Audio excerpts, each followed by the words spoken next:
Good morning. Good morning. Welcome or welcome back to Bookeemonsters. My name is PK. It is Thursday, August 15th. We are halfway through the month. Crazy, crazy. I always say the year is going by fast. The weeks are long. Hope you had a good night. Elena says, good morning, how you doing? And she said, I'm good, just woke up, and I will see you tomorrow morning for TGIF and also in the afternoon on Saturday sprints. Thank you. We will see you, baby. All right, we are here to look at new releases in the genre of fantasy and science fiction. We've been looking at new releases all week. Good morning, Mary. Happy Thursday. Good to be back after an extended absence. It is good to see you. I'm reading The Act of Disappearing. Need to check the other. Awesome. So yeah, we started out the week looking at cozy mysteries. On Tuesdays, we looked at mysteries and thrillers. Yesterday, we looked at romance. Today is fantasy and science fiction's turn. Tomorrow is Freeform Friday. We'll look at whatever I want to look at. Let's see, announcements. I do have sprints tonight at 6 p.m. Mountain Time, 8 p.m. Eastern. They go for 2.5 hours. I sometimes start a little bit early if traffic goes in my favor, as it does in summer. So make sure you have the notification bell, because sometimes it works. All right, fantasy and science fiction.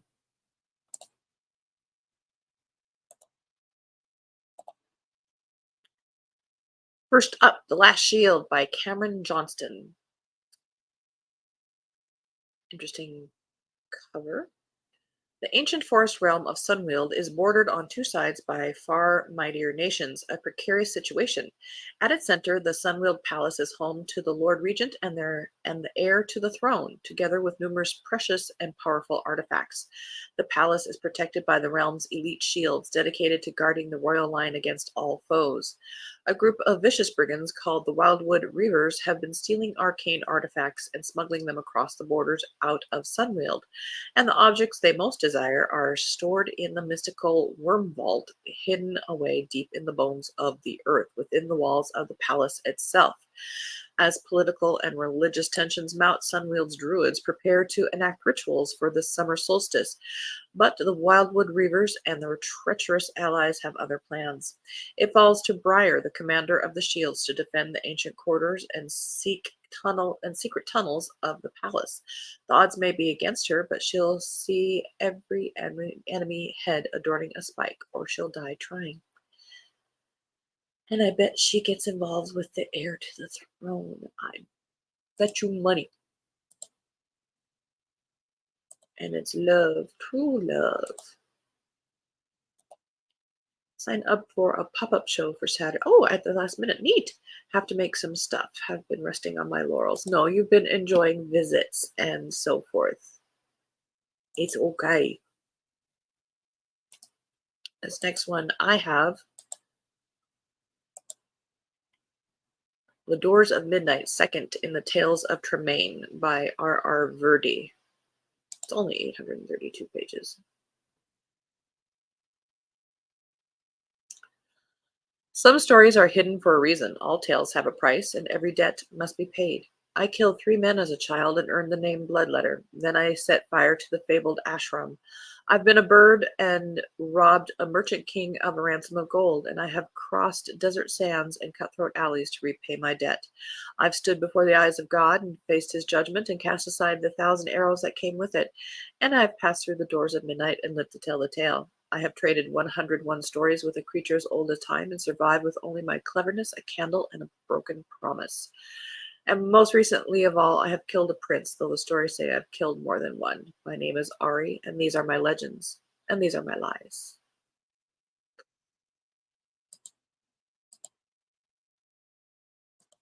A good epic fantasy. If you've read Patrick Rothfuss, that is a good one to check out if you're having withdrawal, because Patrick Rothfuss won't write the next book. Loca S.B. Divya is the author, second in the Alloy era. Akshaya Akshaya, Akshaya is the hybrid daughter of a human mother and an alloy, a genetically engineered post-human, and she's the future of life on the planet Meru. But not if the determined Akshaya can help it. Before choosing where her future lies, she wants to circumnavigate the most historic orb in the universe, the birthplace of humanity, Earth. Akshaya's parents reluctantly agreed to her anthropological challenge, one with no assistance from alloy devices, transport, or wary alloys themselves who manage humanity and the regions of the Earth called Loca.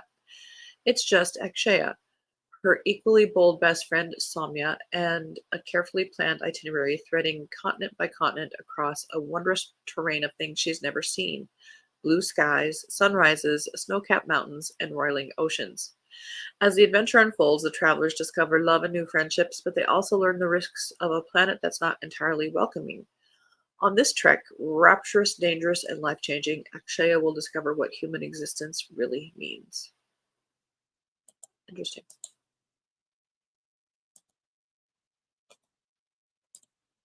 Doesn't seem to be hitting you over the head with an agenda, which happens way too often. I often wonder how the authors of sci-fi come up with such interesting names. Probably the same way that medications do. Have commercials for medications? It's like, what the what? Ley Lines and Rabbit Holes by Paul Tallman, second in a Rogue Destiny novels. Rogue Destiny has lost its greatest protector, and Ren can no longer pretend he's just the sidekick. Now he must choose between who he is and who he wants to be, and time is running out. After rescuing Claymore from the City of Assassins, Ren begs him to rejoin the Raconteurs, but his partner's mind is too far gone, poisoned by a madness that threatens to consume him. Claymore refuses to return home and leaves Rogue Destiny for good. Now the deadliest crime lord in the mythic cosmos emerges from the shadows to search for an ancient book that will bring magic back to the islands of Rogue Destiny. Ren and the Raconteurs race to stop the madman and his band of marauders before they find it. Their plan is simple: locate the outlaws and drop Ren into their midst to let him do what shapeshifters do best. But the loyalties of a trickster are fickle, and doing the right thing is not always easy, even when the fate of worlds hangs in the balance. Once Ren infiltrates the enemy, things go sideways, and he finds himself facing an ancient evil that threatens to devour a world. Interesting.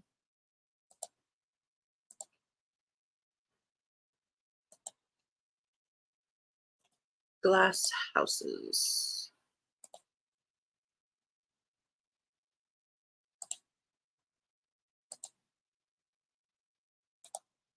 True, medications are ridiculous. I think they just put it in a random name generator.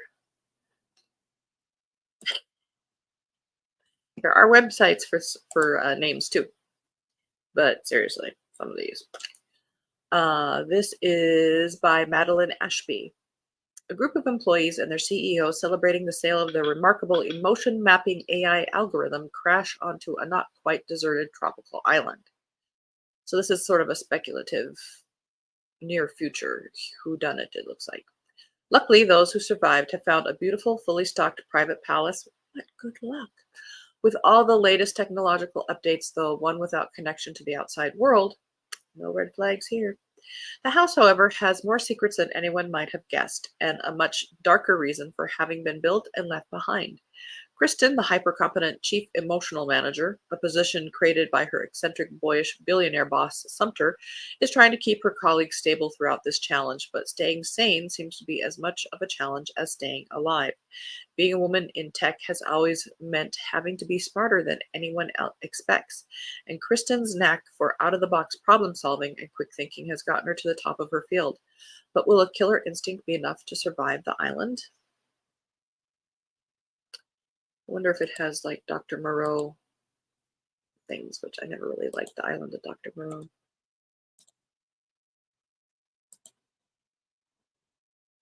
I don't know why, just me. Coffee was required. Born of Blood and Ash, fourth in the Flesh and Fire series by Jennifer L. Armentrout.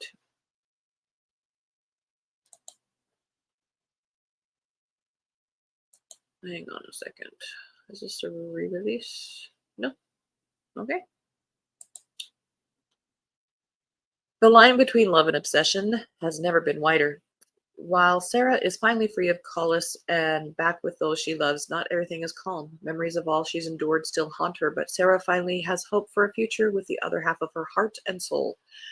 Nyctos desires, loves, and accepts every part of her, even the monstrous bits she still battles.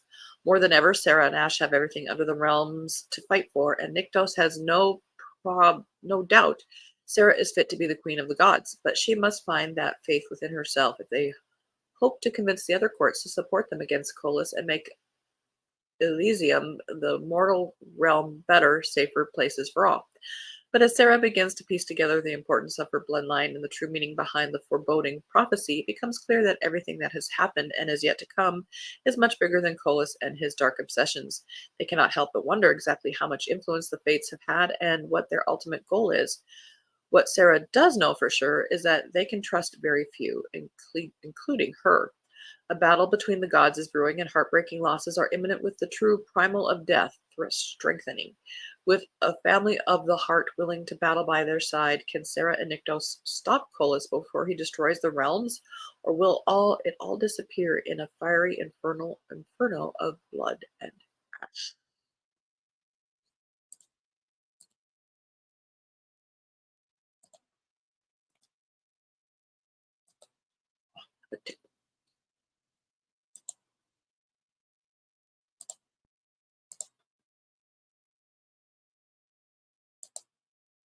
And Elena saying hi to Mary. Good to see you. And do you have a total of all the books you have ever read? It would be mountainous, I'm sure. Very impressive. Well, no. And there's been good years and some not good years. So, Times Agent by Brenda Paynato. Pocket World, a geographically small hidden offshoot of our own reality, sped up or slowed down by time. Following humanity's discovery of pocket worlds, teams of academics embarked on groundbreaking exploratory missions eager to study this new technology and harness the potential of a seemingly limitless horizon. What would you do given another universe, a do-over? Archaeologist Raquel and her wife Marlena once dreamed the pocket worlds held the key to solving the universe's mysteries. But 40 years later, pocket worlds are now controlled by corporations, squeezing every penny out of all colonizing space and time. Raquel herself is in disgrace, and Marlena lives in her own pocket universe that Raquel wears around her neck and refuses to speak to her. Standing in the ruins of her dream and her failed ideals, Raquel seizes one last chance to redeem herself and confront what it means to save something or someone from time. Well, if you can go back in time, go back and make sure nobody discovers your little pocket worlds.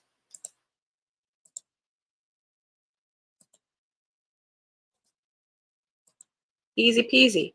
See, I should rule the world. The Phoenix Keeper by S.A. McLean. As head Phoenix Keeper at a world-renowned zoo for magical creatures, Ayla's childhood dream of conserving critically endangered firebirds seems closer than ever. There's just one glaring caveat. Her zoo's breeding program hasn't functioned for a decade. When a tragic phoenix heist sabotages the flagship initiative at a neighboring zoo, I think it's Isla. Isla must prove her derelict facilities are fit to take the reins. But saving an entire species from extinction requires more than stellar animal handling skills. Carnivorous water horses, tempestuous thunderhawks, mischievous dragons. Isla has no problem wrangling beasts, but mustering the courage to ask for help from the hotshot griffin keeper at the zoo's most popular exhibit, virtually impossible. Especially when that hotshot griffin keeper happens to be her arch rival from college. Luciana, an annoyingly brooding, insufferable know-it-all with the face of a goddess who's convinced that Isla's beloved phoenix would serve their cause better as an active performer rather than as a passive conservation exhibit. With the world watching and the threat of poachers looming, Isla's success is no longer merely a matter of keeping her job. She is the keeper of the phoenix and the future of a species, and her love life now rests on her shoulders. 496 pages of that.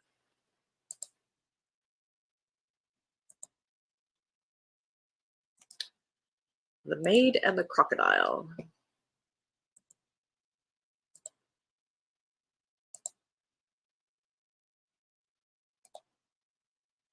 Like the concept of the pocket world, kind of a novel idea if it doesn't look like the five who written like this book all that much.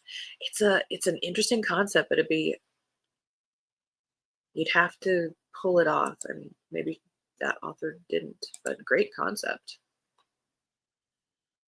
This is by Jordan Ifweko. It's a romantic standalone fantasy in the world of the Ray Bearer. The smallest spark can bind two hearts or start a revolution. In the magic silk capital of Aluwan, small Sade needs a job, preferably as a maid, with employers who don't mind her unique appearance and unlucky foot. Before she can be hired, she accidentally binds herself to a powerful being known as the Crocodile. Oops! A god rumored to devour pretty girls. Double oops! Small Sade entrances the Crocodile with her secret. She is a curse eater, gifted with the ability to alter people's fates by cleaning their houses. The handsome god warns that their fates are bound, but small Sade evades him, launching herself into a new career as the curse eater of a swanky inn. She's determined to impress the wealthy inhabitants and earn her place in Alawan City, assuming her secret-filled past and the revolutionary ambitions of the Crocodile god don't catch up with her. But maybe there is more to small Sade, and maybe everyone in Alawan City deserves more too, from the maids all the way to the anointed ones.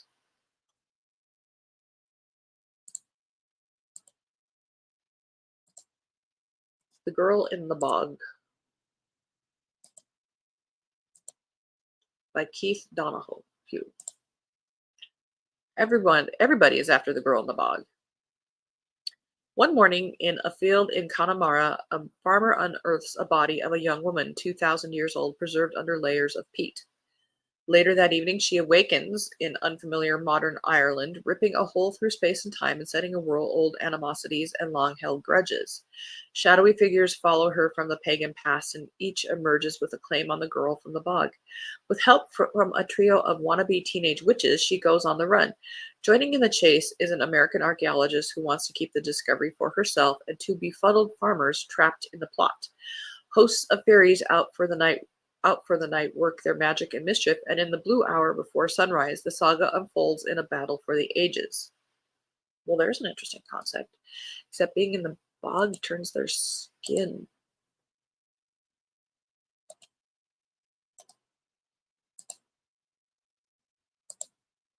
But there are such things. They do find bog people. Yeah, exactly. Come clean my house. Be there a while. Oath of Fire by K. Arsenault Rivera. All Psyche ever wanted to do was help people, whether it's in her job as a therapist or online as an influencer. So when a mysterious invitation arrives from the most captivating man she's ever seen, asking for her assistance, she can't refuse. But Psyche soon finds herself in a world of courts, full of debauchery and treachery, where her only option for survival is to swear a strange oath to a mysterious masked woman named Eros. In mythology, Eros was a man, wasn't he? Now Psyche has to figure out how to fulfill her end of her bargain with Eros while trying to navigate having a flame-winged goddess show up in her tiny Brooklyn apartment. Uncanny vistas, a spacious mansion, and decadent experiences are all Psyche's for the taking, so long as she helps Eros, and so long as she never looks under Eros's mask. But how long can she keep her curiosity at bay when Eros makes her heart tremble? I don't know. Probably not very long.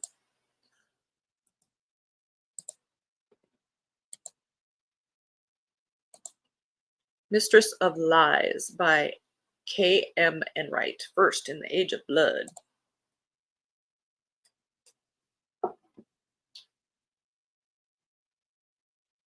Oh, vampires. I'm out. Fate is a cruel mistress. The daughter of a powerful but disgraced blood worker, Sean Leclerc, has spent her entire life perfecting her blood magic, building her network of spies, and gathering every scrap of power she could. Now, to protect her brothers, she assassinates their father and takes her place at the head of the family, and that is only the start of her revenge. Samuel Hutchinson is a bastard with a terrible gift. When he stumbles upon the first victim of a magical serial killer, he's drawn into the world of magic and intrigue he's worked so hard to avoid, and is pulled deeply into the ravenous and bloodthirsty court of the Vampire King. Tasked by the Eternal King to discover the identity of the killer, cutting a bloody swath through the city, Samuel, Sean, and mysterious royal blood worker Isaac find themselves growing ever closer to each other. But Sean's plans are treacherous, and as she lures Samuel into her complicated web of desire, treason, and vengeance, he must decide if the good of their nation is worth the cost of his soul.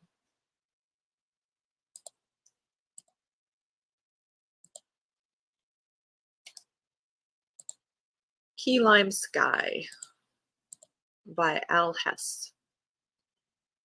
An alien invasion hits the town of Muddy Gap. Denver Bryant's passion for pie has sent him across Wyoming in search of the best slices.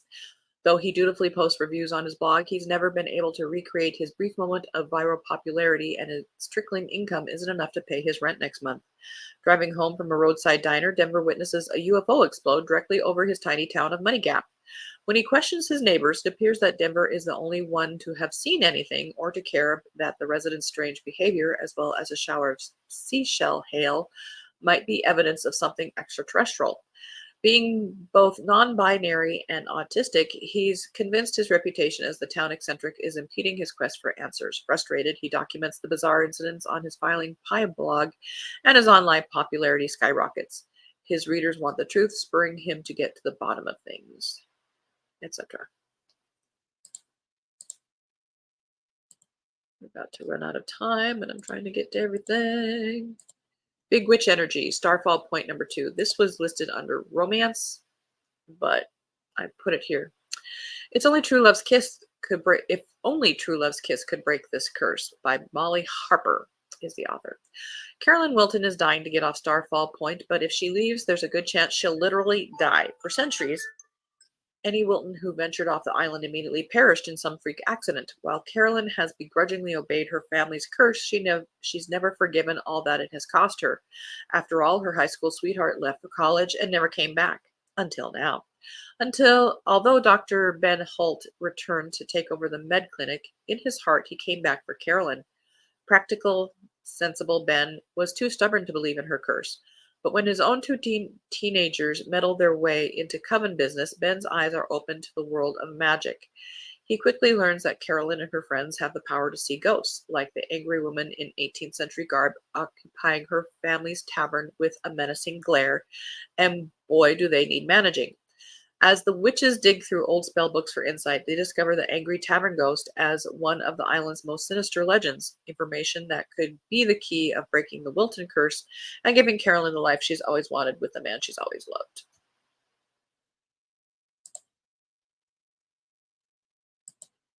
We don't have time, but the last one here is A Werewolf's Guide to Seducing a Vampire. This one was also under romance, but I put it under sci-fi. Maybe we'll get to it tomorrow. We shall see. All righty. Woo! And we lost it.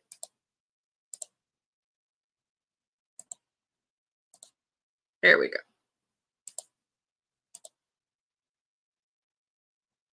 I would eat those cupcakes.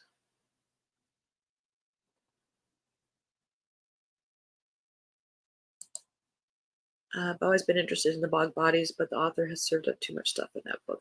I think so too. But interesting concept. Eros is supposed to make your heart tremble. Ooh. Digitalis. Like the cover Mistress of Lies. Yep. And Key Lime Sky sounds kind of fun. Yeah, if you want kind of a quirky ET kind of story. Have a great day and hope to see you later. Thanks for some reviews and hope to join you tonight. Will depend on how much I get done. Absolutely. Always welcome. Hope you have a good day and all that prepping for your show. You can do it one piece at a time. All righty. So yes, I do have sprints tonight at 6 p.m. Mountain Time, 8 p.m. Eastern. They go for 2.5 hours. Bring your own book, work on a project, or just close your eyes after a day. That's entirely up to you. It is self-care time. And whatever it is that makes you happy. In a lot of cases for us, that is books. And on that note, hope you have a good day. And remember, don't be a bookworm, be a bookie monster. Nom nom nom. Have a good day and God bless.